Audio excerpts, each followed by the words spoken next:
That's really what we do. We really do want to work with nice people who are smart and want to change the world.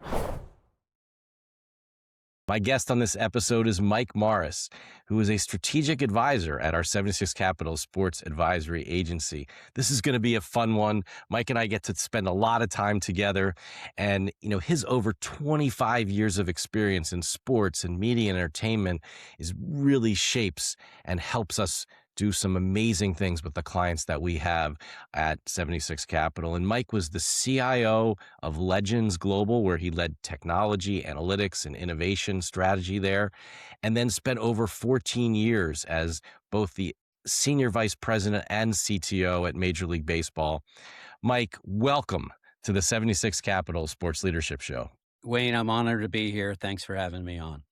Well, I'm excited to have you on the show and just really share with our audience and everybody out there all the amazing things that you've done and what you're doing. And maybe the best way to start is really to talk about your role as a strategic advisor at 76 Capital on our advisory side and what that really means and what you do.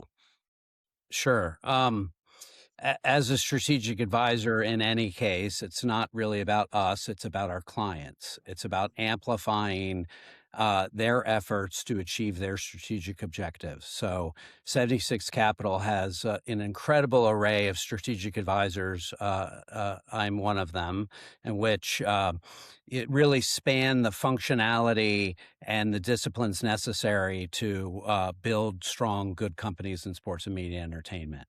I have a technology background, so my specialties are technology enablement, revenue enablement, partnership, sponsorship around technology.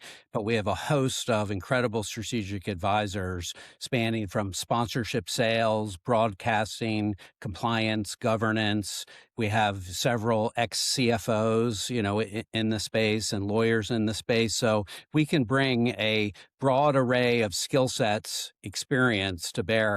And, in most of our clients, it is a combination of a number of strategic advisors, depending on what their objectives are and what we're trying to achieve. So it's always about the client. Every engagement is different.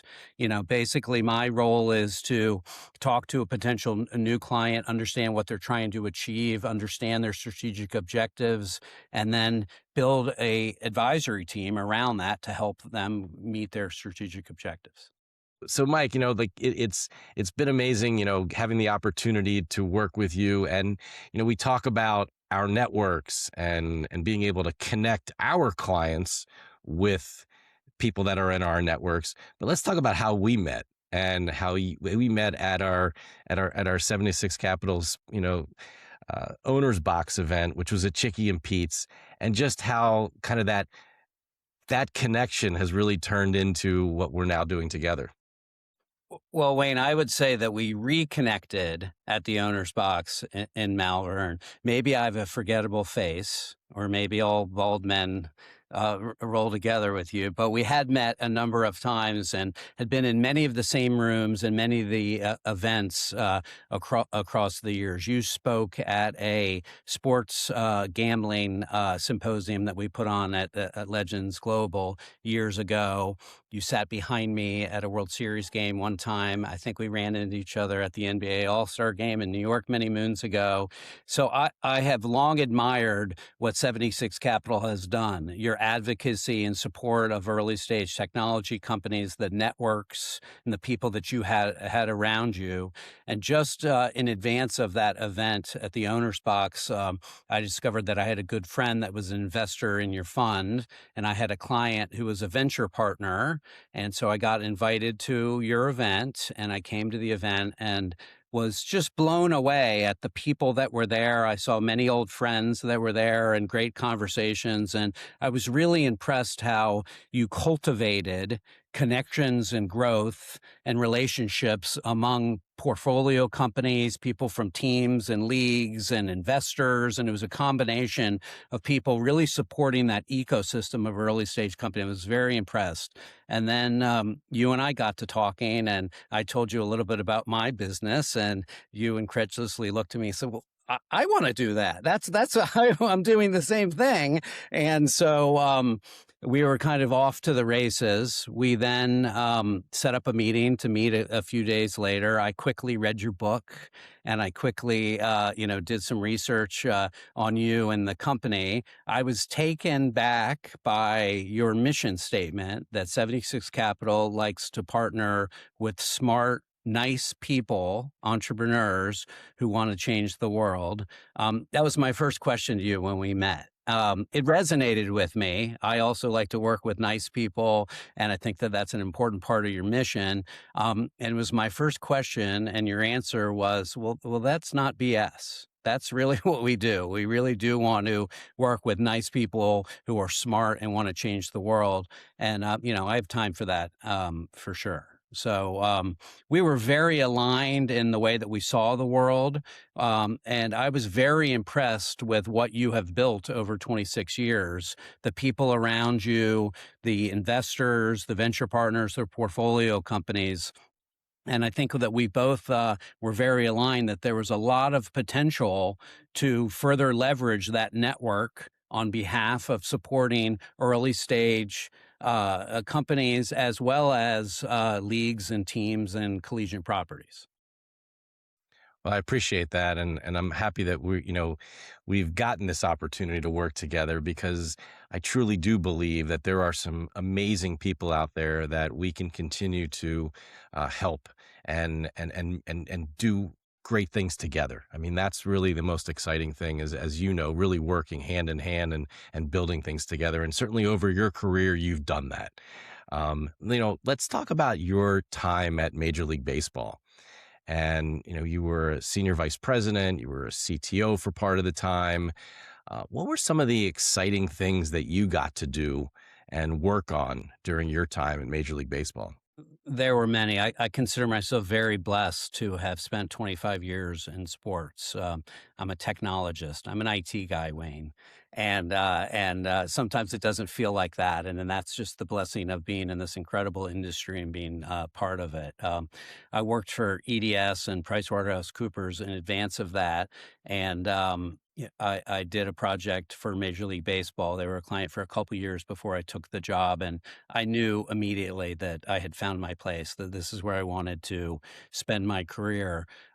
Sports, the leagues or the teams, they're really microsystems of the world. Like, you have traditional CIO, CTO type functions, but you have broadcasting and ticketing, and you have a really diverse array of functions. So as a technologist and the ability to dig into the business processes and the understanding of the inner workings of the sport, of the business of sports is really a tremendous opportunity. So I was at baseball from a technology perspective, having an incredible time. I started consulting with baseball in 1999, and as I was on a different project, but PwC had recently built the first analytical system that baseball used. It was an arbitration system, an analytical system to build our arguments and defend our position in arbitration. I then later took a job with baseball, was able to hire the first analytical resource, in the commissioner's office. And then the union built their own system, and we were kind of off to the races. A few years later, we were spending millions of dollars and had a big group in the analytics. So it was a time of a lot of change, a lot of technology innovation, which happy to say that baseball is still really doing that, even at a faster pace, at that time. So I was able to see a lot of stuff. I was involved in I was around when MLB Advanced Media started. I was in the commissioner's office, and my constituencies were the 30 clubs and all nationally generated revenue for the league. And they started MLB Advanced Media, but which by all accounts has been a tremendous success, tremendous innovation in digital products and data collection and ticketing, streaming technology, just a boon. But on my side, was also involved in the creation of the MLB Network, the inaugural World Baseball Classic, the first draft broadcasted, a lot of kind of firsts. I was very lucky to be there at that time and see a lot of things. maybe surprising. Baseball is considered America's sport, but I did a shocking amount of international travel for being American sport. Was blessed to we created an Australian baseball league, so ended up going to Australia 4 years in a row. I was involved. We did a large international player registration process, so I was able to travel Latin America, South America for 6 weeks in like 12 countries with Department of Investigations and baseball operations to register international players. I'm an IT guy, so we did some work with some Indian offshore partners, several trips to India, China, lots of jewel events across the world, and a lot of All-Star games and World Series game. It was a tremendous experience. Mike, you mentioned a thing that I guess maybe it's because we're both a little older now. You talked about tickets, um, and you must have been involved in conversations about paper tickets versus digital tickets, and now today's ballpark app. Were you involved in any of that? Yeah, tangentially, more as a liaison and representative for the clubs. And by the way, any change people kind of push back. I'm sitting in my office, and I've got lots of paper tickets from the old days, pinned on sheets, and I personally love that. And now you can buy them as souvenirs, in addition to your digital tickets. But there is no question that digital ticketing is a boon to the industry and enables us to understand our fans, who's buying the tickets, not to mention the obvious efficiency that digital ticketing provides and the convenience to the fans. So there's always two sides. And by the way, I believe a lot of people do buy those souvenir ticket stubs, and it's a new revenue source, for the leagues and teams. So, there's no question. The ability to understand the fan, be able to provide the ticket more quickly, but more importantly, understand who's coming to the events and ultimately capture other data to understand their preferences and their behaviors under the auspices of serving them better over time, has enabled baseball and every other league to provide better fan experiences, to better understand the customers, to be more profitable, and to enhance the game.